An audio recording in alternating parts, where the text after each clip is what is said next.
بسم اللہ الرحمن الرحیم۔ حضرت ابراہیم علیہ السلام دا توکل۔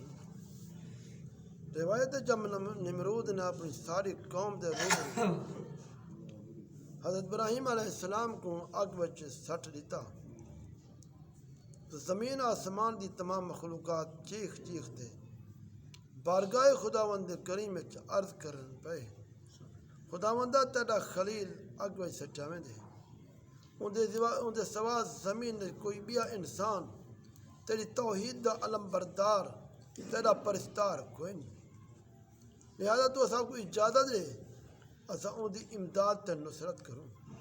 تو اللہ تعالیٰ نے فرمایا، ابراہیم میرا خلیل ہے، میں ان دا معبود ہاں۔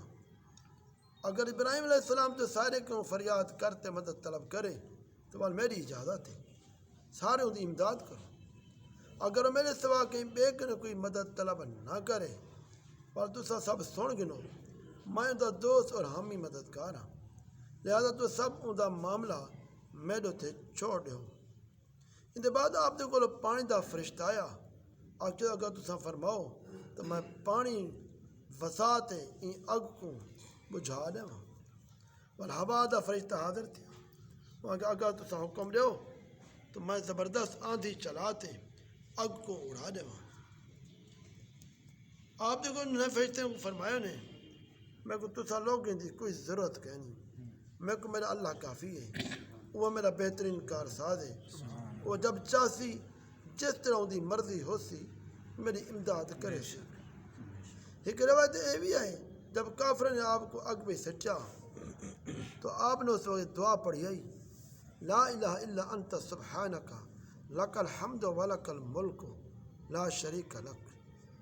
جب آپ اگ دے شعلے میں داخل ہوئیں تو جبرائیل السلام تشریف گھننا ہے، اور کہتا ہے خلیل کیا تو کوئی ضرورت ہے، حاجت ہے؟ آپ نے فرمایا تیرے کو ساری کوئی حاجت کہنی۔ جبرائیل السلام نے کیا اللہ دی ذات کو اپنی حاجت عرض کر۔ آپ نے جواب دیتا میرے حال کو خوب جان دے، لہذا میں کو اندر کو سوال کرنے کی ضرورت کہنی۔ اس وقت ابراہیم علیہ السلام کی عمر 16 یا 20 سال دی ہے۔ آپ کتنی دیر اگ وچ رہن اس بارے آپ ترائے قول ہیں، بعد میں فصیح قول 7 دن تک آپ اگ دے شعلے چ رہن، بعد نے تاریخ 40 دن رہن، بعد نے کہ 50 دن تک آپ اگ وچ رہن۔ واللہ تعالیٰ عالم۔ یہ واقعہ تو ان لوگوں کو تسلی ملتی ہے جو باطل دی طاغوتی طاقت میں مقابلے استقامت دا پہاڑ بنتے یہ واسطے علامہ اقبال فرمیندے، آج بھی ہو جو ابراہیم کا ایمان پیدا، آگ کر سکتے ہیں انداز گلستہ پیدا۔ دعا کرو اللہ تبارک و تعالیٰ سارے ایک دفعہ الحمد 11 دفعہ قرشی پڑھو، اسائی دے بزرگ کو دامت ثواب بشکر۔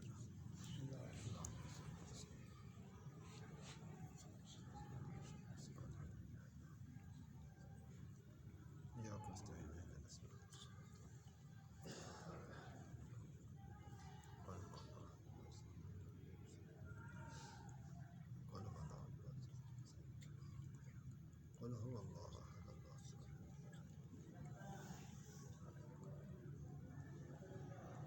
قل هو الله قل هو الله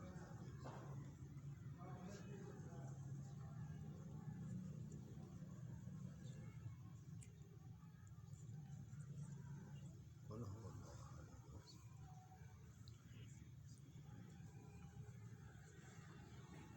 اللہ ربنا تقبل یا اللہ آمین ربنا اللهم لا سلام اللہ شہاب المالک شفاعت ولا اللہ سلام يا رب ولا راحت یا اللہ يا الله مسواهم بجوار یا اللہ جميع الصحابة جميع الأنبياء والأولياء والصالحين اللہ یا اللہ اللهم اغفر له وارحمه واكرم ذنوبه ونقه من الذنوب والخطايا كما ينقى الثوب الابيض من الدنس ربنا اغفر لنا ولاخواننا الذين یا اللہ ولا تجعل في قلوبنا غلا للذين امنوا یا اللہ اللہ اللهم صل وسلم وبارك على سيدنا آمين برحمتك